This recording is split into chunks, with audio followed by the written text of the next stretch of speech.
Paper पर tax, पढ़ाई शुरू होती है शिक्षा पर टैक्स, किताबें, notebook, pen, pencil, mobile, data सब पर टैक्स, बीमार पड़ता है इलाज और दवाई पर टैक्स, बुढ़ापा आता है पेंशन और इलाज पे टैक्स, और मौत के बाद भी सर शोक सभा में अगरबत्ती जलाने के लिए भी परिवार को टैक्स देना पड़ता है। ভাইপো ভুলে গেছিল সব জায়গায় ঢবের চপ ভাজা যায় না। এটা চটি চাটাদের তৈরি কোনো মিটিং এর স্টেজ নয় যেখানে ভাইপো বসে ঢবের চপ ভাজবে আলবাল ছাল বলে। ঠিক যেমন করে সতীদাহ প্রথাকে পতিদাহ প্রথা বানিয়ে দিয়েছিল, ঠিক তেমন ভাবেই জিএসটির উপরে ঢবের চপ ভাজবে।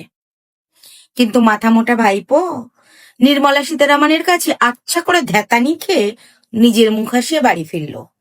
আমার তো মনে হয় ভাইপো জিএসটির ফাইলের বদলে পশ্চিমবঙ্গের কাটমানির ফাইল নিয়ে লোকসভায় পৌঁছে গেছিল।